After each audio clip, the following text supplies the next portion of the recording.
टीना की बातें किसी ने सुनी नहीं थी, पर अमित जानता था कि वो क्या सोच रही होगी। अब उसे कौन समझाए कि रुद्रम किसी से प्यार नहीं कर सकता, उसे तो नफरत है इन सब से। वो तो बस अपने मकसद के लिए जीता है और उसी के लिए कुछ भी कर सकता है। अमित वहां से चला गया और कुछ देर बाद टीना भी चली गई। रुद्रम उस घर से बाहर आया, अपनी गाड़ी में बैठकर अपनी राह पर निकल गया। पीछे आराम से बैठा रुद्रम किसी गहरी सोच में गुम था। उसने सीट से अपना सिर टिका दिया, अपनी शर्ट के ऊपर के 2 बटन खोल दिए और आंखें बंद करके कहीं गुम हो गया।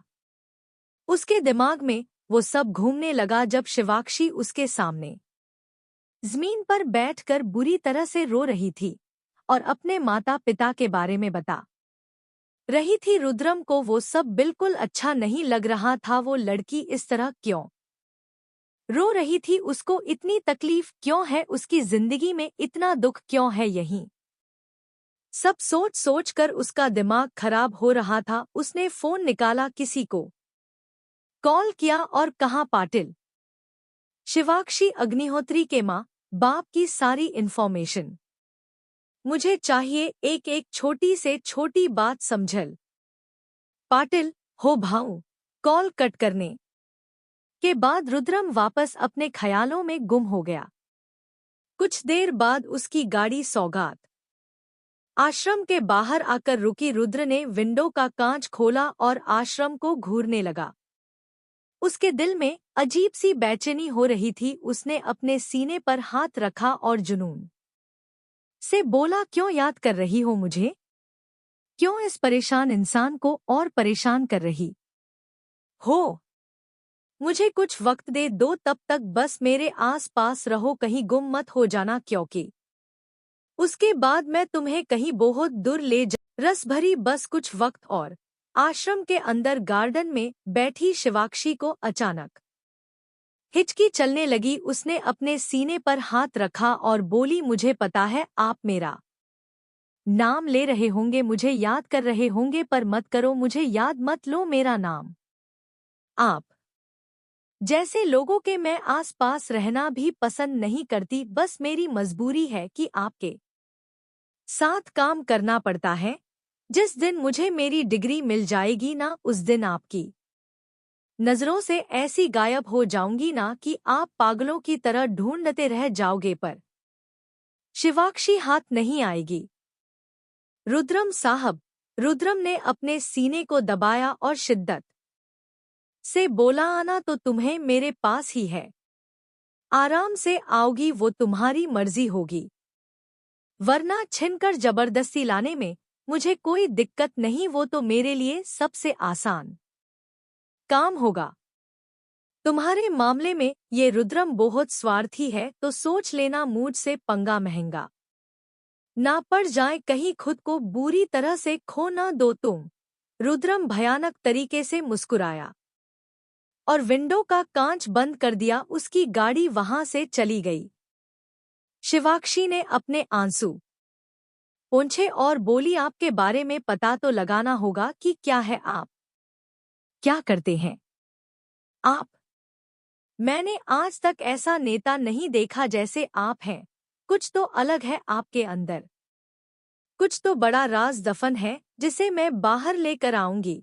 शिवाक्ष ने मन ही मन ठान ली थी और खड़ी होकर आश्रम के अंदर चली गई। वो सीधा रूम में गई। उसने देखा कि विशु विंडो के पास खड़ा होकर उस बेल को देखकर कुछ बोल रहा था। शिवी ने कान लगाकर सुना कि बेल वाले पॉजिटिव अंकल, आप कहाँ हो? आप दिखते क्यों नहीं हो? मुझे आपका चेहरा देखना है, क्योंकि जो इंसान इतना अच्छा हो सकता है तो उसका चेहरा कितना अच्छा होगा। आप मेरी शिवी की जिंदगी में आ जाओ। आज मैं आपसे एक विश मांगता हूँ कि आप एमआर अनजान मेरी शिवू के पास हमेशा के लिए आ जाओ और हमेशा उसका ख्याल रखो। हम दोनों मिलकर शिवू को बहुत खुशियां देंगे। प्लीज मेरी विश पूरी कर दो प्लीज। विशु का इतना ही बोलना था कि वो बेल बजने लगी, जिसे सुनकर विशु खुश हो गया और पीछे मुड़कर देखा तो चौंक गया। शिवी प्यार से उसे देख रही थी। शिवी ने अपनी बाहें फैला दी और विशु भागता हुआ उसके पास आया और उसके गले लग गया। शिवी घुटने के बल बैठी अपने विशु से चिपकी हुई थी। विशु, शिवू देखना सब अच्छा होगा, क्योंकि मिस्टर अनजान ने मेरी बात सुन ली है और अब वो जल्दी ही तेरी लाइफ में आने वाले हैं तुझे खुश करने के लिए। शिवी ने उसका माथा चूमा और कहा, मेरा बच्चा, तुझे मेरी कितनी फिक्र है। I love you Vishu. Vishu Sharma गया और उसका मुंह लाल हो गया। उसने अपना सिर झुका दिया। ये देख शिवी को हंसी आ गई। वो बोली, आव मेरा विशु मुझसे शर्मा गया। विशु झट से शिवी के गले लग गया। शिवी उस बेड पर ले गई और लेटा कर बोली, सो जा, कल का वक्त हम दोनों का होगा। हम सब कल एम्यूजमेंट पार्क जा रहे हैं। विशु खुशी से उछल पड़ा और उसने शिवी के गाल पर किस कर दिया। दोनों हंसते हंसते सो गए। रुद्रम की गाड़ी सीएम हाउस पहुंच गई और वो अपनी गाड़ी से बाहर निकलकर सीधा अंदर चला गया। उसने अपना कोट खोला और रूम में जाकर उसे अपने बेड पर फेंक दिया। शर्ट की स्लीव्स को फोल्ड करके पेंट की बेल्ट को निकालकर उसे अपने हाथों पर घुमाने लगा। उसकी आंखों में न जाने क्या था। उसने अपनी दूसरी अलमारी को खोला तो उसमें एक आदमी जो रस्सियों से बंधा हुआ था जमीन पर गिर गया। उसके बदन पर जगह जगह चोट के निशान थे जो ताज़ा ही थे। रुद्रम ने उसे अजीब नजरों से घूरा और उसके चारों ओर चक्कर लगाने लगा। अपनी बेल्ट को अपने हाथ पर कसते हुए बोला, काई झाला शेट्टी साहब, हालत इतनी खस्ता क्यों है? अरे थोड़ा जोश दिखाओ ताकि हमें भी अपना जोश और दम आपके ऊपर निकालने में मजा आए। क्या इतना सुस्त पड़े हो? राज्य का वित्त मंत्री इस तरह पड़ा है, हद है सच में।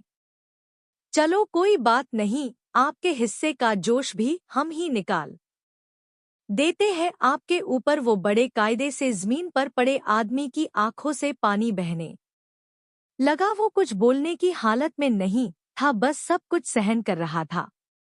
रुद्रम ने उसके सीने पर अपना पैर रखा और बेरहमी से उसे रगड़ने लगा। वो आदमी दर्द से कराहने लगा पर रुद्रम के चेहरे पर कोई दया भाव नहीं था। उसके ऊपर तो एक शैतान हावी हो रहा था जो सब कुछ तबाह करना चाहता है। रुद्रम ने उसे देखा और भयानक तरीके से बोला, दर्द हो रहा है ना? हम्मा हो रहा है, तभी तो कराहना निकल रही है। चलो दर्द होने देता हूँ। अबे चोर के बेटे और चोर के बाप, तुझे क्या लगता है तुझे हौले हौले गुड़िया की तरह सहेज कर रखूंगा?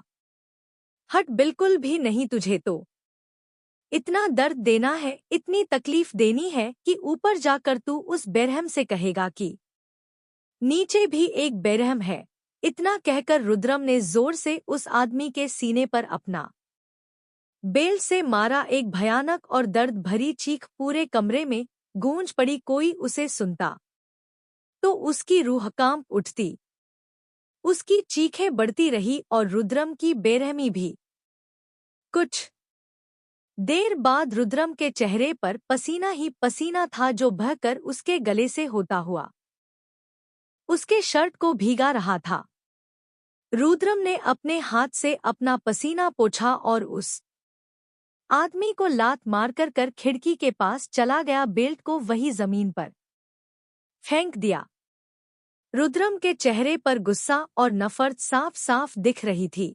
उसे शांति नहीं मिल रही थी। बार बार उसका खून खौल रहा था। वो कुछ बहुत खतरनाक करना चाहता था, पर वो करे तो करे क्या? इस आदमी को भी कितना मारे जो पहले से ही अधमरी हालत में था। रुद्रम की तड़प, उसका गुस्सा शांत नहीं हो रहा था। उसने कसकर खिड़की को पकड़ लिया और आंखें बंद करके खुद को शांत करने लगा। अचानक उसके आगे शिवाक्षी का खूबसूरत चेहरा घूमने लगा। रुद्रम की पकड़ खिड़की पर ढीली हो गई और चेहरे पर एक जुनून और शिद्दत सवार हो गई। रुद्रम ने बड़े नशे से कहा, मेरा जुनून मेरा सुकून। रुद्रम ने अपने चेहरे पर नशे से हाथ फेरा और बेहद नशे से बोला, I want you Shivakshi, I badly madly want you, can't live without you any more, just want you in my arms. Rudram जितने नशे से और शिद्दत से ये सब बोला था ना, अगर वो सब शिवी तो क्या कोई और भी सुन लेता तो शर्म से पानी पानी हो जाता। रुद्रम ने अपनी आंखें खोली और कातिल निगाहों से सामने देखकर बोला, मेरी बीवी, तुम मुझसे बच नहीं पाओगी। मुझे पता है मुझसे दूर जाने की प्लानिंग कर रही हो, पर मैं कौन हूं अभी तक तुम जान भी नहीं पाई हो। ऐसा जकड़ लूंगा, ऐसा अकड़ लूंगा ना कि सांसें भी तुम्हारी मेरा नाम लेगी और मेरे लिए ही चलेगी। रुद्रम बेहद आकर्षक तरीके से मुस्करा रहा था और आसमान में चमक रहे चांद को देख रहा था। रात गुजर गई। अगली सुबह शिवी जल्दी से उठकर नहा धोकर कर रेडी हो गई थी। उसने विशु को भी रेडी कर दिया था और खुद किचन में सबके लिए नाश्ता बना रही थी। आज उसके कॉलेज से छुट्टी थी।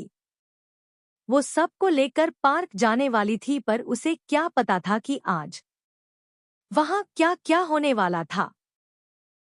सभी बच्चे डाइनिंग टेबल पर बैठकर नाश्ते का वेट कर रहे थे। कुछ देर बाद शिवी और रमा काकी सबके लिए नाश्ता लेकर आए और सबको परोस दिया। सभी बच्चे नाश्ता कर रहे थे, तभी बाहर एक मिनी बस आ गई और शिवी का फोन बजने लगा। उसने उठाया और मुस्करा कर हाँ बोलकर कॉल कट कर दिया। शिवाक्षी, चलो चलो, हमारी बस आ गई है, अब जल्दी से नाश्ता खत्म करो। सभी बच्चे खुश हो गए और फटाफट नाश्ता करने लगे। बाहर खड़े रुद्र के आदमी ने उसे कॉल किया और कहा, भाऊ, मैडम ने बस बुलवाई है, लगता है सभी बच्चों के साथ कहीं जा रही हैं। रुद्रम जो कि अपने बेड पर बिना शर्ट लेटा हुआ था, बड़ा ही आकर्षक लग रहा था। उसने गुरूर से कहा, जाने दो उसे, पर उसके आस-पास रहना। कहाँ जा रही है उसका पता लगाकर मुझे बताओ, मैं अपना काम कर उससे ही मिलूंगा। आदमी ने हाँ कहा और कॉल कट करके अपनी चालाकी से बस ड्राइवर से बातें करने लगा। बातों ही बातों में उसने सब कुछ पता कर लिया और रुद्रम को टेक्स्ट करके सब कुछ बता दिया। कुछ देर बाद शिवाक्षी सभी बच्चों के साथ बाहर आई और सभी को आराम से एक एक करके बस में बिठा दिया। बाद में रमा काकी बैठ गई। विशु शिवी के साथ था। शिवी ने आश्रम को ताला लगा दिया और विशु का हाथ पकड़कर जल्दी से बस में बैठ गई। कुछ ही देर में उनकी बस वहां से निकल गई और उनके पीछे रुद्रम के आदमियों की गाड़ी चलने लगी। इस बारे में शिवी को भनक तक नहीं थी। सीएम हाउस में रुद्रम श्री पीस सूट पहन कर रेडी था। आज उसने डार्क चॉकलेट कलर का सूट पहना था, जिस पर काले जूते, पॉलिश किए हुए बाल, जेल से सेट चेहरे पर काला चश्मा और दुनिया भर का घमंड और रुतबा। कोट पर तिरंगा लगाए वो बंगलों से बाहर निकल आया और अपनी गाड़ी में बैठ गया। कुछ ही देर में उसकी गाड़ियों का काफिला तेजी से सीएम हाउस से बाहर निकल गया। सबसे आगे लाल बत्ती वाली गाड़ी अपना हॉर्न बजाते हुए तेजी से चल रही थी और उसके पीछे बाकी सभी गाड़ियां चल रही थी। शिवाक्षी और सभी बच्चे खुशी से बस में बैठे एंजॉय कर रहे थे। विशु शिवी के चिपक कर बैठा था और बाकी बच्चों को चिढ़ा रहा था। सब लोग खुश थे। आज इतने दिनों बाद सब लोग कहीं घूमने जा रहे थे। कुछ देर के सफर के बाद उनकी बस मुंबई के बड़े से एम्यूजमेंट पार्क के आगे आकर रुकी। शिवी ने एक एक करके सभी बच्चों को बस से उतारा और एक तरफ खड़ा कर दिया। आज उनके साथ एक औरत और आई थी बच्चों का ध्यान रखने के लिए। वो औरत, उसका नाम ललिता था। वो बच्चों को पकड़कर खड़ी थी। पास में रमा काकी भी खड़ी थी। विशु का हाथ पकड़कर शिवी बस के ड्राइवर के पास गई और बोली, भैया आप यहीं कहीं बस को पार्क कर दो, हमें आने में काफी टाइम लग सकता है। ठीक है ड्राइवर, ठीक है दीदी, हम अपनी बस में बैठकर इंतजार करेंगे। शिवी ने हामी भर दी और बच्चों के पास चली गई। उसने सबकी तरफ देखा और उन्हें गिनते हुए बोली, सबसे पहली बात, कोई भी बदमाशी नहीं करेगा। मेरे ललिता आंटी और रमा काकी के आसपास ही रहना है। जहां जहां घूमना होगा हम ले जाएंगे, पर कोई बदमाशी नहीं होनी चाहिए।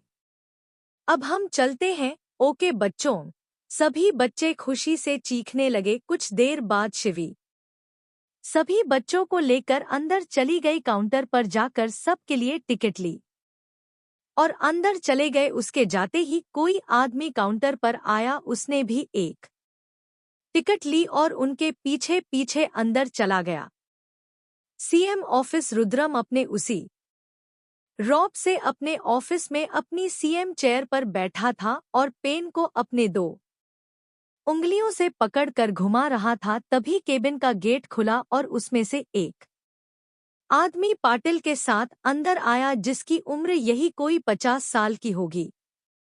उसके चेहरे पर खौफ साफ साफ दिख रहा था। अंदर आते ही उसकी नजर सामने चेयर पर बैठे रुद्रम को देखकर उसे अंदर ही अंदर डर लगने लगा। उसने अपना थूक निगला और रुद्र के सामने खड़ा हो गया। पाटिल रुद्र के पास जाकर खड़ा हो गया। पेन को देखते हुए रुद्र खतरनाक तरीके से बोला, ये पेन भी कितनी काम की चीज है ना पाटिल, चाहे तो इससे कुछ भी लिख लो। जो अगर सामने वाले की जुबान ज्यादा चल रही है तो उसकी जुबान में इसी पेन को घुसा दो। रुद्रम की खतरनाक बातें सुनकर सामने खड़ा आदमी थर थर कांप रहा था, पर अपने डर को अपने चेहरे पर आने नहीं दे रहा था। पाटिल कुटिलता से उसी आदमी को देख रहा था और रुद्रम की बात सुनकर बोला, हो भाऊ, आप बरोबर आहेस। हमें तो हर चीज का दोनों रूपों में यूज करना चाहिए। सामने खड़े आदमी को सब समझ आ रहा था कि ये दोनों इनडायरेक्टली रूप से उसे धमका रहे हैं, डरा रहे हैं। उस आदमी ने आह भरी और बोला, कसाकाई सीएम साहब। आदमी की बात सुनकर रुद्रम के हाथ रुक गए जो पेन को घुमा रहे थे। उसने पेन को टेबल पर रखा और तेज नजरों से सामने खड़े आदमी हो देखकर बोला, शिंदे तुम? अरे वाह, आज तो हमारे ऑफिस में पूर्व उप मुख्यमंत्री आए हैं। मेरा तो ध्यान नहीं गया तुम्हारे ऊपर। शिंदे, अब आप जैसे बड़े लोग कहाँ हम जैसे छोटे लोगों पर ध्यान दोगे भाऊ? रुद्रम ने शिंदे को ऊपर से नीचे तक घूरा और अपनी दाढ़ी पर हाथ फेरते हुए बोला, तुम्हें पता है अक्सर मेरा ध्यान गंदगी की तरफ जाता है, क्योंकि मुझे वो पसंद नहीं। तो जब भी नजर पड़ती है उस गंदगी को उखाड़ फेंक देता हूँ, सब कुछ सफा चट कर देता हूँ। रुद्रम की व्यर्थी बातों का मतलब समझकर शिंदे को बहुत गुस्सा आया, पर रुद्रम के आगे उसकी एक नहीं चलती थी। अगर कुछ कहा भी तो न जाने ये आदमी क्या कर बैठे, क्योंकि इसके गुस्से का अंदाजा तो सबको है ही। शिंदे खामोश खड़ा उसे देख रहा था। तभी रुद्र बोला, अरे अरे तुम खड़े क्यों हो, बैठो ना। उप मुख्यमंत्री बन के जो चर्बी चढ़ी है उससे अब चलने में खड़ा रहने में दिक्कत होती होगी ना। बैठ जाओ आराम से। शिंदे को खांसी आ गई। उसने तिरछी नजरों से रुद्रम को देखा और चेयर पर बैठ गया। रुद्रम ने एक फाइल को उठाया और उसे पढ़ने लगा। पूरे केबिन में खामोशी छाई हुई थी। शिंदे की तो हालत खराब हो रही थी। अचानक उसके कानों में एक रौबदार आवाज सुनाई दी। रुद्र ने फाइल को पढ़ते हुए कहा, तेरे बेटे को समझा देना, अपनी लिमिट में रहे और उस लड़की के आस-पास भी न दिखाई दे, वरना मुझे नहीं पता मैं क्या करूंगा। शिंदे हैरानी से उसे देखने लगा। पाटिल भी चौंक गया और रुद्र को देखने लगा। उसे अब डर सताने लगा था कि क्योंकि रुद्रम अपनी कमजोरी को जगजाहिर कर रहा था। शिवाक्षी के बारे में जानकर सब लोग समझ जाएंगे कि रुद्रम गायकवाड़ की भी कोई कमजोरी है। शिंदे हैरानी से उसे देखने लगा और बोला, भाऊ, आप किस लड़की की बात कर रहे हो और मेरे बेटे ने क्या किया है? रुद्रम ने गुस्से से उसे देखा और अपने दांत पीसते हुए बोला, तेरे बेटे की दोस्त जो उसके साथ काम करती थी, जिसे तूने मेरे कहने पर जॉब से निकलवाया था, वहीं शिवाक्षी अग्निहोत्री। शिंदे शक की निगाहों से रुद्रम को देखने लगा और बोला, माफ करना भाऊ, छोटा मुंहा। बड़ी बात पर उस मामूली लड़की से आपका क्या लेना देना? रुद्रम ने उसे घूरा और बोला, तेरे को कोई प्रॉब्लम है? मेरे किसी से भी कुछ भी लेना देना है? शिंदे, ना ही भाऊ, ऐसा नहीं है, बस पूछ रहा हूँ क्या बात है। रुद्रम मेरा शिकार है, वो दुश्मनी निभानी है उससे, जुबान लड़ाई है उसने मुझसे। कोई भी मेरे और मेरे शिकार के बीच आएगा तो वो उसका आखिरी सांस लेने का मौका होगा, क्योंकि उसके बाद। इतना कहकर रुद्रम चुप हो गया। शिंदे ने अपने मन में कहा, इस आदमी से दुश्मनी लेना मतलब खुद को बर्बाद करना ही है। वो लड़की तो अब गई कहीं, साथ में मेरे वैभव को न डूबा ले। मुझे उस वैभव को समझाना होगा और उस आफत लड़की से दूर रखना होगा। रुद्रम ने टेबल पर पेन से आवाज करते हुए कहा, सही सोच रहा है तू, और अब उस पर अमल भी कर। समझा तेरे लाल को, वरना वो मेरे हाथ लगा न तो उसके सारे रंग उड़ा दूंगा मैं। शिंदे घबराकर बोला, भाऊ, मैं समझ गया हूँ और अपने बेटे को भी समझा ढूंगा, बस आप गुस्सा ना करो। रुद्रम ने उसे देखा और वापस अपनी फाइल रीड करने लगा। कुछ देर तक उन दोनों की कुछ खास बातचीत चली, जिसमें रुद्रम ने उसे अच्छा खासा धमकाया ही था और इनडायरेक्टली सब कुछ समझा दिया। शिंदे बुरी तरह से डरा हुआ था और कुछ देर बाद सीएम ऑफिस से चला गया। उसके जाते ही पाटिल बोला, भाऊ, ये सब क्या है? आपने इतना बड़ा रिस्क कैसे ले लिया?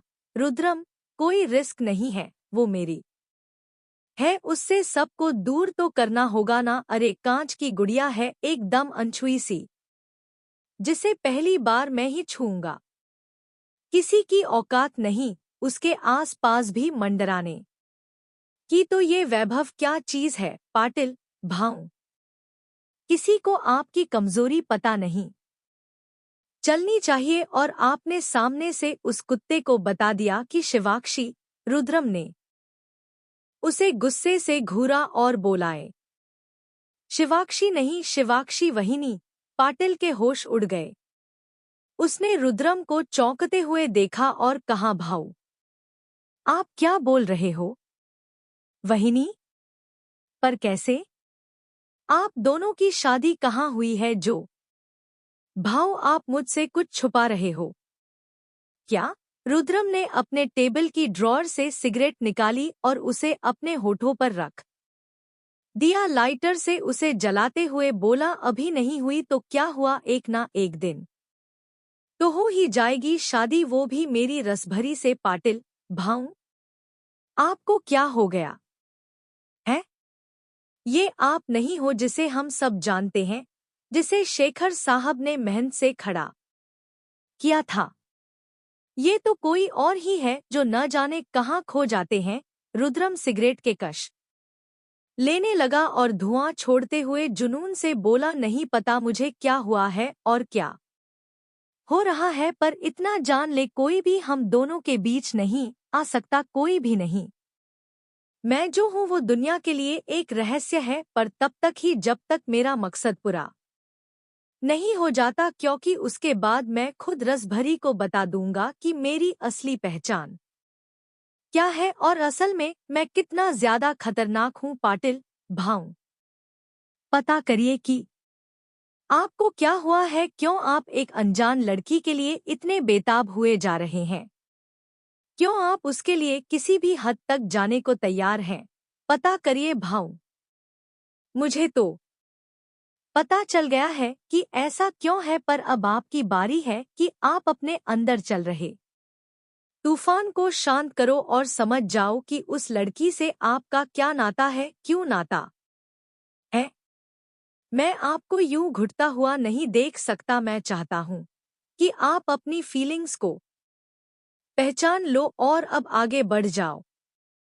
अब वक्त आ गया है कि रुद्रम गायकवाड़ को पता चले कि वो क्यों शिवाक्षी अग्निहोत्री के लिए इस कदर पागल है। रुद्रम जुनून से सामने देख रहा था। उसके चेहरे के आगे शिवाक्षी का गुस्से वाला चेहरा घूम रहा था। उसे कुछ समझ नहीं आ रहा था कि उसे क्या हो रहा है। उसे अपने सीने में अजीब सी हलचल महसूस होने लगी, जो पहली बार थी। उसने कसकर अपनी आंखें बंद कर ली और सिगरेट को फेंक दिया। उसे वो सब दिखने लगा जब उसने शिवी की मांग भरी थी और शिवी के आंसू देखे थे, जो उसे अंदर ही अंदर काट रहे थे। रुद्रम ने झट से अपनी आंखें खोली और अपनी जगह से खड़ा हो कर अपनी मुद्दियां कस कर बोला, इस लड़की ने पता नहीं क्या कर दिया है। अब इस बेचैनी का जवाब उसके पास ही है और वो ही मुझे शांत करेंगी। इतना कहकर रुद्रम अपने केबिन से बाहर चला गया। पाटिल ने उसे पीछे से देखा और कहा, भाऊ अब आप जैसे पत्थर दिल इंसान को कौन समझाए कि आपको प्यार हो गया है। आपको कोई समझा नहीं सकता, आप खुद ही समझोगे, क्योंकि आपके लिए ये सब पहली बार है। जो भी हो, बस मेरे भाऊ का दिल टूटना नहीं चाहिए, उन्हें उनके हिस्से की सारी खुशियां मिले। इतना कहकर पाटिल भी रुद्रम के पीछे पीछे चला गया। रुद्रम ने जाने से पहले लेदर का जैकेट पहन लिया था और चेहरे पर काला चश्मा लगा दिया और अपनी एक अलग ही दूसरी गाड़ी में बैठ गया, जिसमें किसी को उस पर शक न हो। उसकी गाड़ी तेजी से मुंबई की सड़कों पर चलने लगी। एम्यूजमेंट पार्क में शिवाक्षी बच्चों को वहां के तरह के झूले ट्राई करवा रही थी। सभी बच्चे बहुत खुश थे। अभी सभी लोग एक बड़े से झूले के आगे खड़े थे। कुछ बच्चे उसके अंदर बैठ गए थे और वो गोल गोल घूम रहा था। शिवाक्षी विशु के साथ वहां खड़ी थी। रमा काकी और ललिता बाकी बच्चों के साथ कहीं और दूसरे झूले के पास थे। विशु खुशी से चिल्लाकर झूले पर बैठे बच्चों को पुकार रहा था। शिवी प्यार से उसे देख रही थी। तभी उसके कानों में एक जानी पहचानी आवाज सुनाई दी, मुझे तो भूल ही गई तुम शिवी। शिवाक्षी झट से पलट गई और अपने सामने खड़े शख्स को देखकर हैरानी रह गई। शिवाक्षी उस आवाज को सुनकर झट से पलट गई और सामने खड़े इंसान को देखकर हैरान हो गई। तभी वो शख्स मुस्कुराया और बोला, शिवी कैसी हो तुम। शिवाक्षी के चेहरे पर गुस्सा छाने लगा, पर उसने खुद को शांत करके कहा, तुम यहाँ वैभव। वैभव मुस्कुराया और बोला, चलो अच्छा है, तुम्हें मेरा नाम तो याद है। शिवाक्षी हल्का सा मुस्कुराकर बोली, मैं न अपने दोस्तों को भूलती हूँ और न ही दुश्मनों को। वैभव, अब जाहिर सी बात है, मैं तो तुम्हारे दोस्त की श्रेणी में ही हूँ, है ना मेरी दोस्त शिवी। शिवाक्षी, अरे वाह, आज तुम्हें मेरी यानी अपनी दोस्त की याद आ गई, क्या बात है। वैभव ने प्यार से शिवी को देखा और अपने मन में बोला, मेरा भगवान जानता है कि ऐसा एक दिन नहीं गया होगा जब मैंने तुम्हें याद नहीं किया होगा, जब मैं तुम्हें याद कर दुखी ना हुआ होगा पर क्या करूं, मजबूर था, ना तुमसे कह सकता था और न तुम्हारे बिना रह सकता था, पर देखो ना हिम्मत करके आया हूँ वापस अपने प्यार के पास उसे हासिल करने की परीक्षा देने। अब बस तुम जल्दी मेरी भावनाएं समझ जाना मेरी शिवाक्षी ने वैभव के आगे चुटकी बजाई और बोली, क्या हुआ, कहाँ खो गए। वैभव अपने ख्यालों से बाहर आया और बोला, मैं जानता हूँ तुम मुझसे नाराज हो, जो मैंने किया कहा उसके बाद तुम्हारा नाराज होना जायज है, पर मेरी मजबूरी समझो शिवी डॉट। मैं क्या करता, बाबा के खिलाफ में नहीं जा सकता, ये तुम भी जानती हो ना। शिवाक्षी मुस्कुराई और बोली, इट्स ओके वैभव, तुम चिंता मत करो, मैं नाराज नहीं हूँ। चलो अब मैं चलती हूँ। इतना कहकर शिवी ने विशु का हाथ पकड़ा और उसे ले जाने लगी तो वैभव ने उसका हाथ पकड़ लिया। ये देखकर शिवी को बहुत गुस्सा आया और उसने वैभव का हाथ झटक कर कहा, तुम्हारी हिम्मत कैसे हुई मुझे बिना पूछे मेरा हाथ पकड़ने की। वैभव हैरान होते हुए बोला, ये कैसे बर्ताव कर रही हो तुम? क्या मैंने पहली बार तुम्हारा हाथ पकड़ा है क्या? क्या मैं कोई अनजान हूं तुम्हारे लिए? बोलो शिवी, इतना बदलाव किस वजह से आया है तुम्हारे लिए, बताओ मुझे। शिवाक्षी के सामने रुद्रम का खतरनाक चेहरा घूमने लगा जिसमें वो उसे धमका रहा था न जाने क्यों, पर शिवी को वैभव के हाथ पकड़ने से आठ चीड़ मच रही थी। क्या इसकी वजह रुद्र है? क्या वो उससे डरती हैं या कोई और वजह उसके जहन में पैदा हो रही है जो उसे रुद्रम से बांधे हुए है और वो उसके बिना आगे नहीं बढ़ पा रही है? शिवी को कुछ समझ नहीं आ रहा था। उसने अपना माथा झटका और बोली, कोई बदलाव नहीं आया है, मैं वो तुम्हारे अचानक छूने से डर गई थी और अब तुम जाओ, मैं तुमसे ना नाराज हूँ और ना ही गुस्सा, ओके। इतना कहकर शिवी वहां से जाने लगी। वैभव उसके साथ साथ हर जगह चलने लगा। शिवाक्षी इरिटेट होकर गुस्से से बोली, अरे यार तुम्हारी प्रॉब्लम क्या है? ऐसा क्यों कर रहे हो? जाओ ना। वैभव, जब तक मेरी शिवी पहले जैसी नहीं बन जाती तब तक ऐसा ही करूंगा। विशु उन दोनों को घूर रहा था, तभी उसे रुद्रम की याद आई और वो धीरे से बोला, शिवू जल्दी से यहाँ से निकल ले, कहीं वो हैंडसम अंकल आ गए ना तो हम सब का जीना मुश्किल कर देंगे। ओह, मुझे तो बहुत डर लग रहा था, कहीं उन्हें पता चला तो। इतना कहकर विशु ने कसकर शिवी की टांगे पकड़ ली और उनसे लिपट गया। शिवी उसे हैरानी से देखने लगी पर उसे इग्नोर करते हुए वैभव से बोली, वैभव, मैं वही शिवी हूँ, बस तुम्हारे बाबा ने जो किया वो सही नहीं था और तुमने उनका साथ भी दिया। वैभव ने अपने कान पकड़ लिए और प्यार से बोला, अपने स्कूल फ्रेंड को माफ नहीं करोगी क्या? प्लीज माफ कर दो ना, प्लीज प्लीज। शिवाक्षी के चेहरे पर मुस्कान आ गई और वो बोली, बस अब इतना करने की जरूरत नहीं, माफ किया तुम्हें। वैभव खुश हो गया और विशु को छिनकर अपनी गोद में ले लिया जो शिवी की टांगों से लिपटा हुआ था। शिवी हंसने लगी। वैभव ने विशु को अपनी गोद में उछाला और गोल गोल घुमाने लगा। विशु तो बुरी तरह से डर रहा था और चिल्ला रहा था, विशु, अरे मुझे छोड़ो, वो हमें छोड़ेंगे नहीं, मुझे कहीं छुपना है। अरे शिवू बचा मुझे प्लीज। वैभव ने उसे नीचे उतारा और उसके माथे पर किस करके कहा, ये लड़का कितनी अजीब बातें करता है सच में, अभी भी पता नहीं क्या क्या बोल रहा था। नीचे उतरते विशु वापस शिवी की टांगों से लिपट गया। शिवी उसे हैरानी से देख रही थी पर उसे भी कुछ समझ नहीं आया। वैभव ने कहा, चलो न राइड पर चलते हैं, देखो कितनी सारी है। शिवाक्षी, यहाँ मैं बच्चों के लिए आई हूं तो इन्हें एंजॉय करने दो। वैभव शिवी, अब इतना भी बोरिंग नहीं होना चाहिए लाइफ में।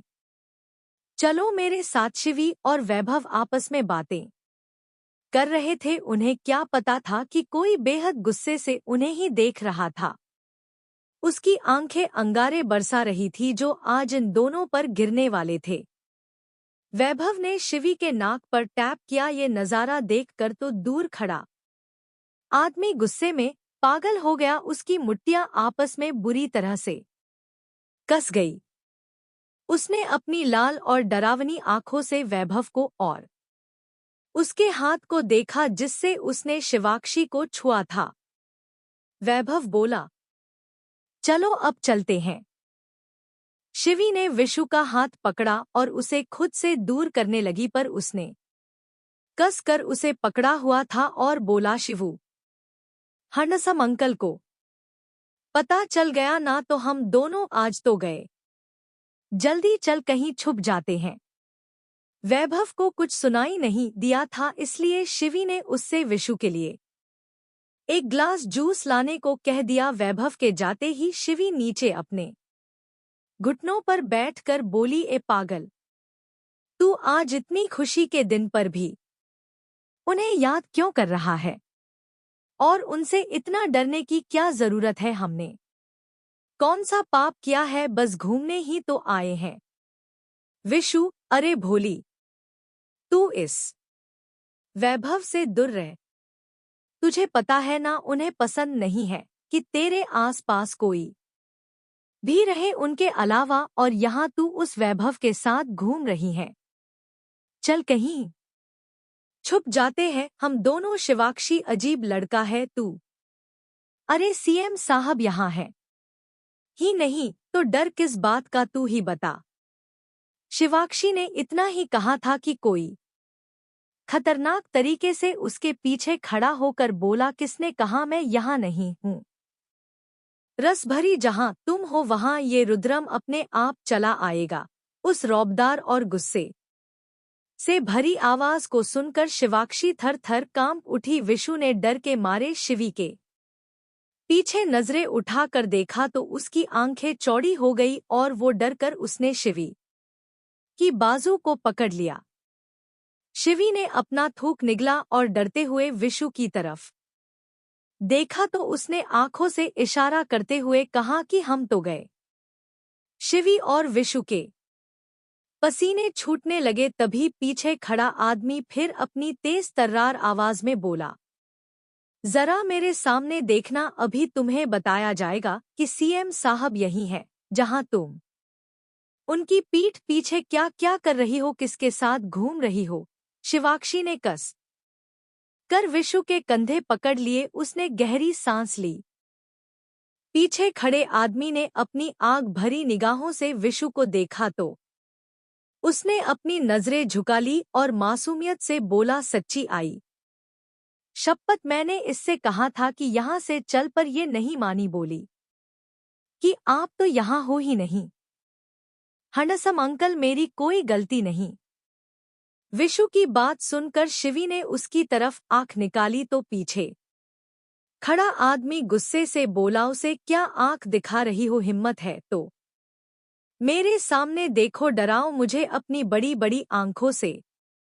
हाँ, रस भरी देखो मेरे सामने, अभी बताता हूँ तुम्हें कि डराना क्या होता है। शिवाक्षी झेप गई। उसने मन में कहा है, बप्पा ये यहाँ भी आ गए। पर शिवी, तू इनसे डरेगी नहीं। तू इनकी नौकर थोड़ी ना है जो इनकी हर बात मानेगी। बिल्कुल नहीं, मैं शेरनी हूँ, किसी से नहीं डरती। और ये है कौन? इतना सोचा तभी शिवी को कुछ याद आया और वो बोली कि अरे यार, ये तो सीएम है। पर जो भी हो, मुझे इनसे नहीं डरना और इनको अपने आगे झुकाना है। शिवाक्षी ये सब सोच रही थी तभी रुद्रम गुस्से से बोला, चुपचाप खड़ी हो और मेरे सामने देखो। रुद्रम की तेज आवाज सुन कर एक बार तो शिवी डर गई, पर उसने हिम्मत नहीं हारी और गहरी सांस लेकर बोली, नहीं देखना आपके सामने। रुद्रम को उसकी ये बेरुखी ही तो पसंद नहीं थी। उसने अपनी मुष्टि कस ली और बोला, कोई तुमसे पूछ नहीं रहा, बल्कि मेरा ऑर्डर है। Just look at me. Shivakshi, और मुझे आपका ऑर्डर नहीं मानना। आज मेरी छुट्टी है, तो no boss and no order. Rudram साहब। रुद्रम को बहुत गुस्सा आया। उसने शिवी की बाजू पकड़ी और खींचकर उसे खड़ा कर दिया और झटके से अपनी बाहों में ले लिया। शिवी उसके सीने से टकरा गई।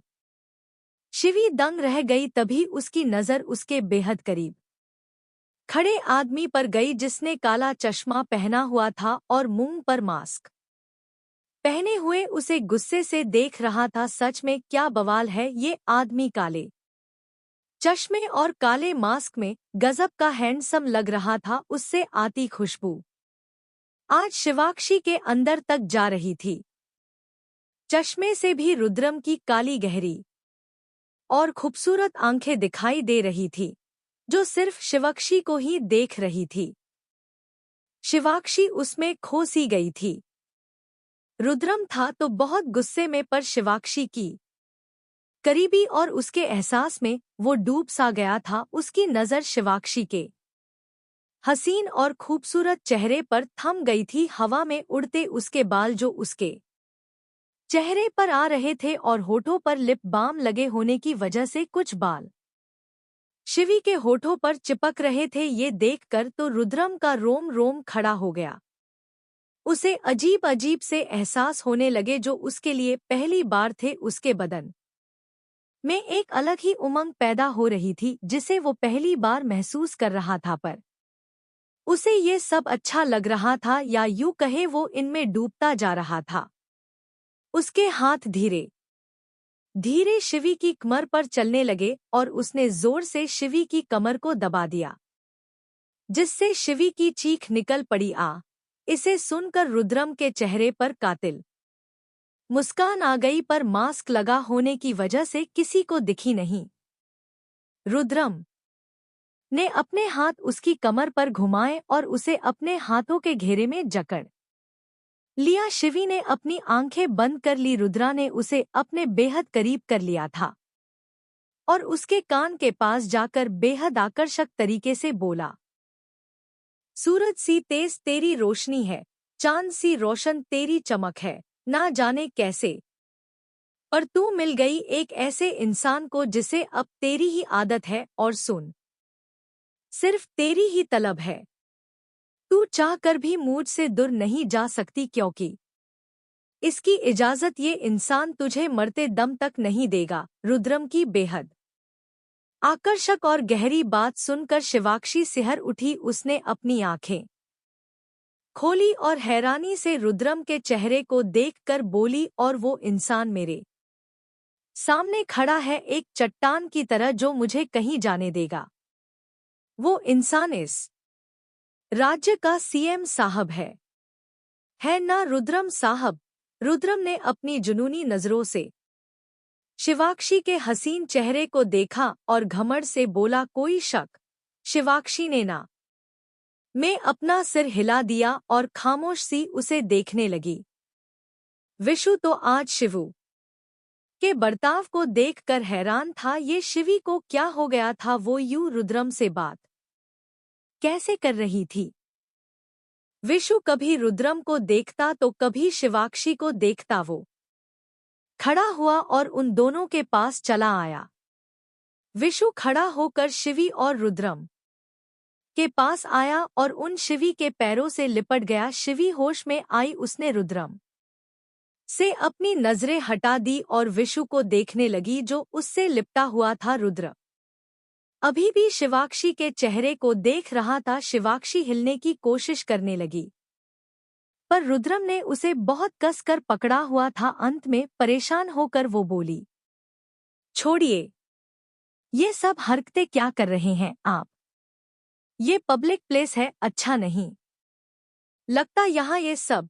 रुद्रम, तो तुम कहना चाहती हो कि हम दोनों किसी प्राइवेट प्लेस पर चलकर ये सब करें, है ना? शिवाक्षी चौंक गई और हड़बड़ा कर बोली, अरे मेरे कहने का ये मतलब नहीं था। छी, कुछ भी सोचा लिया आपने। रुद्रम ने उसकी ठोड़ी पकड़ी और थोड़ा गुस्से में कहा, इसमें छी क्या होता है? शिवाक्षी, कुछ नहीं। अब छोड़ो वरना सबको बता दूंगी कि यहाँ हम सब के बीच इस राज्य के सीएम साहब मौजूद हैं। हल्ला मच जाएगा यहाँ। सब लोग पागल हो जाएंगे आपके लिए। रुद्रम, तुम कब पागल होगी मेरे लिए? सबसे मुझे क्या मतलब?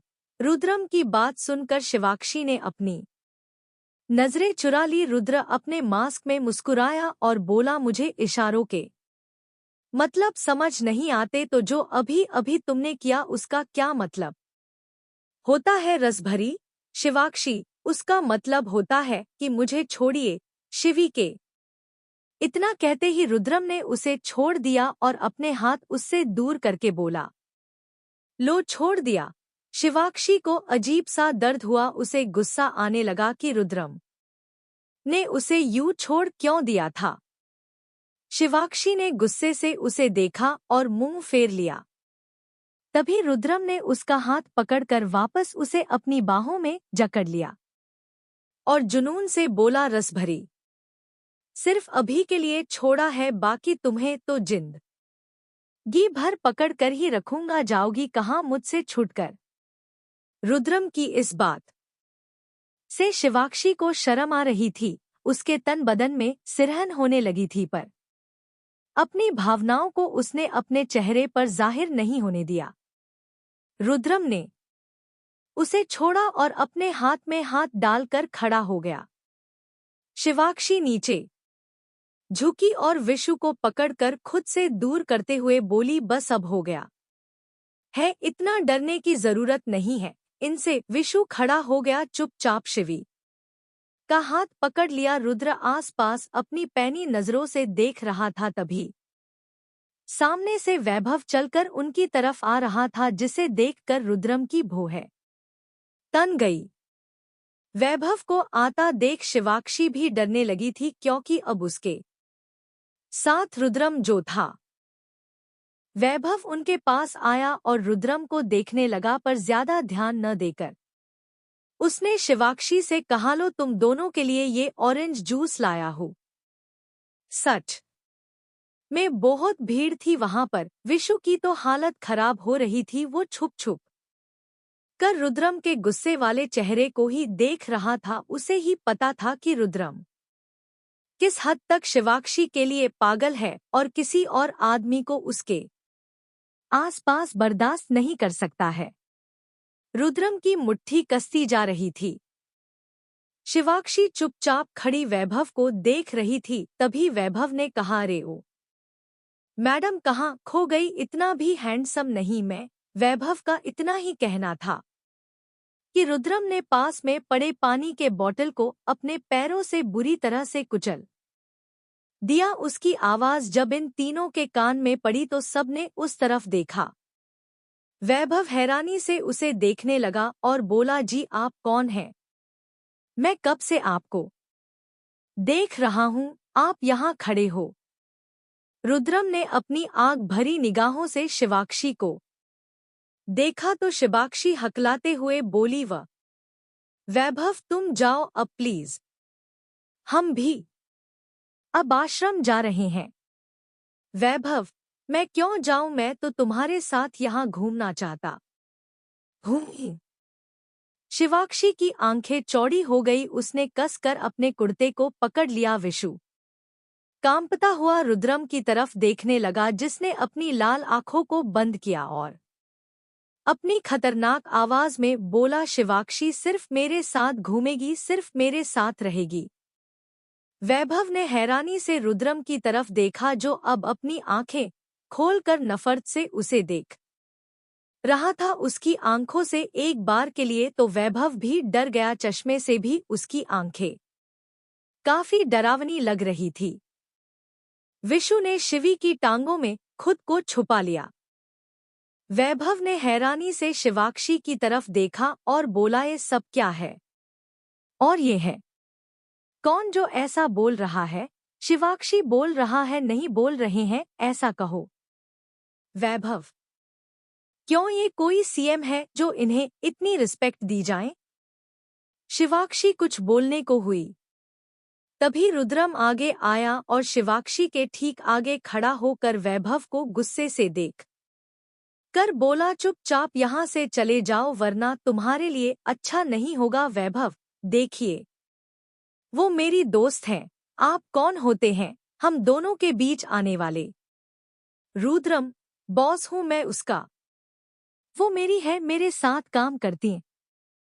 इससे ज्यादा तुम्हारी औकात नहीं कि मैं तुम्हें कुछ बताऊं। तो अब निकल लो। वैभव ने शिवी की तरफ देखने की कोशिश की तो रुद्रम बीच में आ गया, एक चट्टान की तरह, और नफरत से उसे देखने लगा। वैभव डर गया। तभी रुद्र ने उसे उंगली दिखा कर कहा, सोचना भी मत, समझल।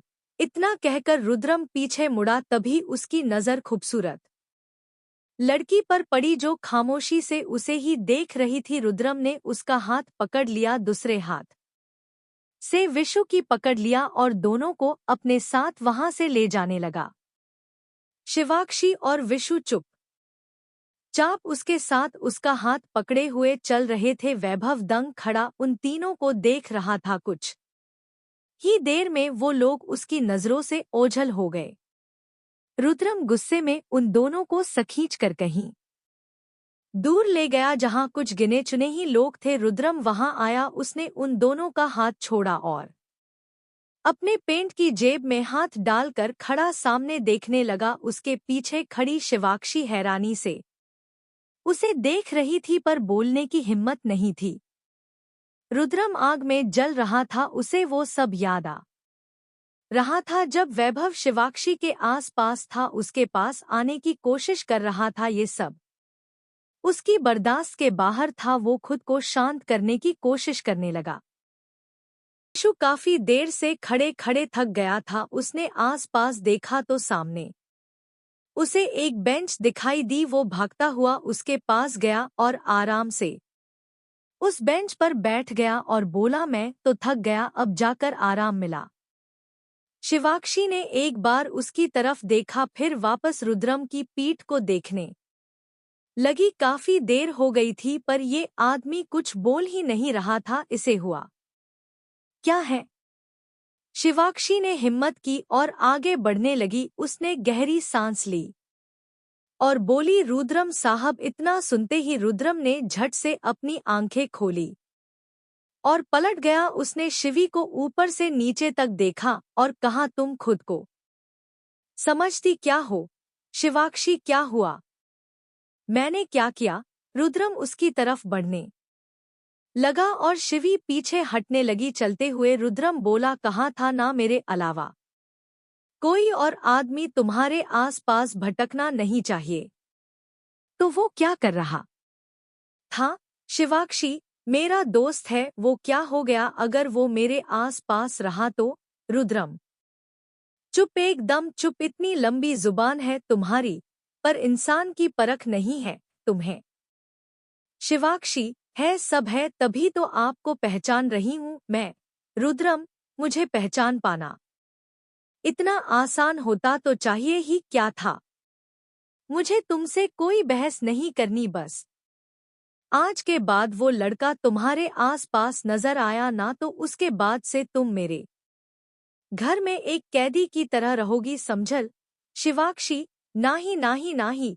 रुद्रम को गुस्सा आ गया और उसने तेजी से उसके पास आकर कसकर उसकी बाजुओं को पकड़ लिया और उसकी आंखों में गुस्से से देखते हुए बोला, मेरी खिलाफत बहुत बुरी होती है, रसभरी। मैं बहुत जिद्दी आदमी हूँ, जो एक बार चाह लूं न तो फिर उसे किसी भी हद तक जाकर उसे पाकर ही रहता हूँ। और तुम तो मेरा जुनून हो, तुम्हें तो दुनिया की कोई भी ताकत मुझसे दूर नहीं कर सकती। शिवाक्षी ने उसके हाथ पर अपने हाथ रख दिए और उसके और करीब जा कर बोली, आप जिद्दी है ना तो मैं उससे भी ज्यादा जिद्दी हूँ।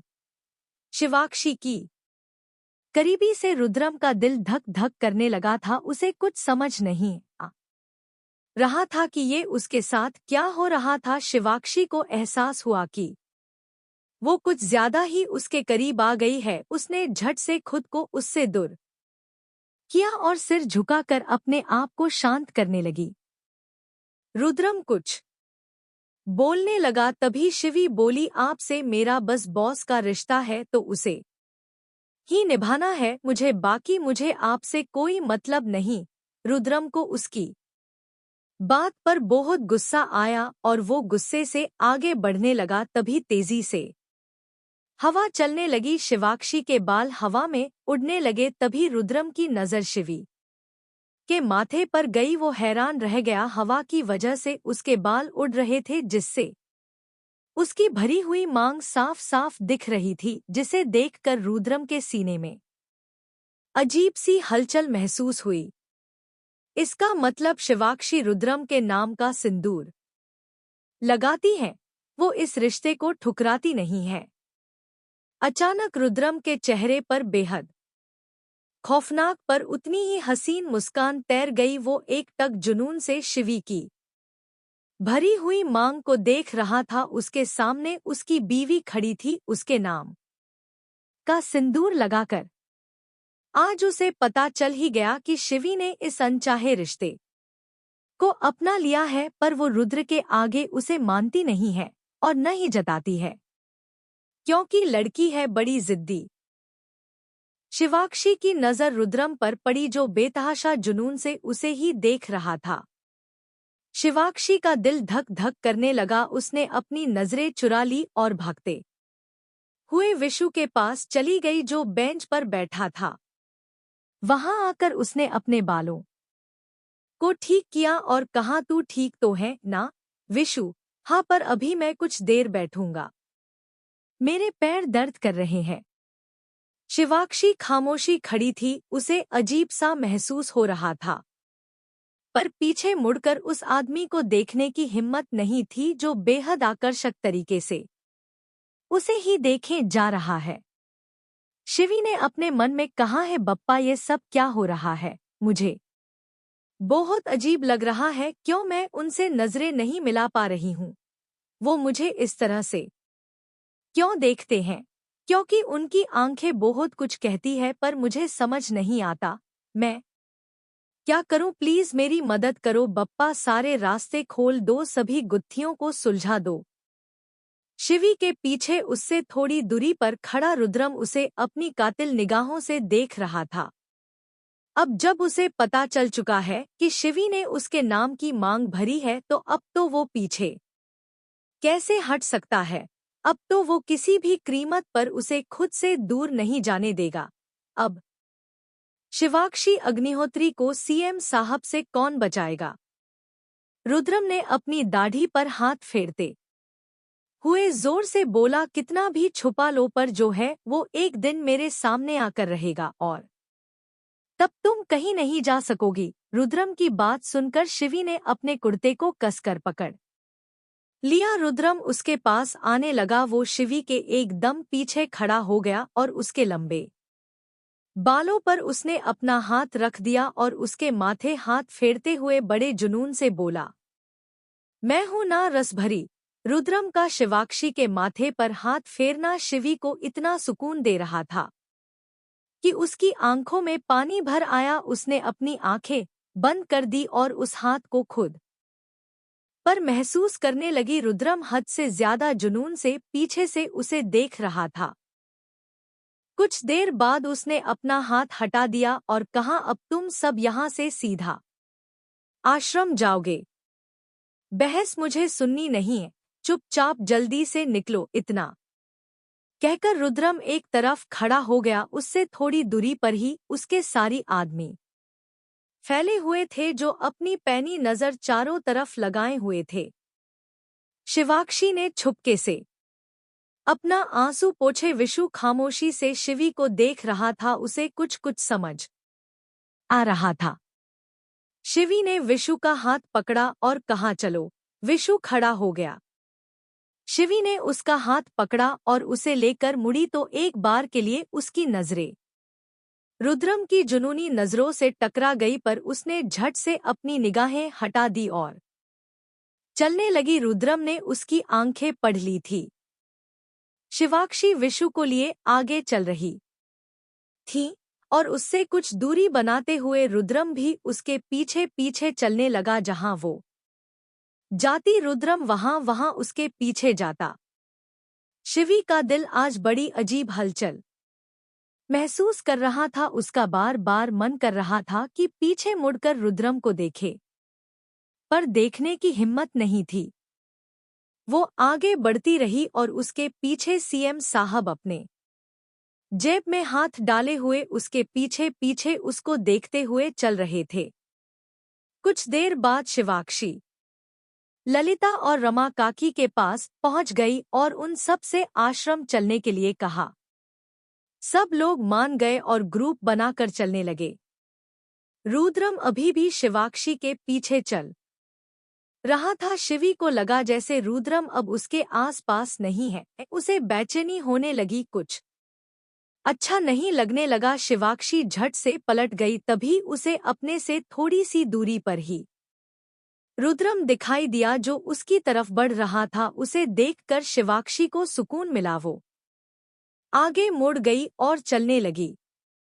रुद्रम सब कुछ समझ रहा था। उसने शिवी को देखते हुए कहा, यही हूँ तुम्हारे आसपास, जहां जाओगी मुझे जरूर पाओगी। हम दोनों की आखिरी सांस तक तुम्हारे साथ हूँ और उसके बाद भी।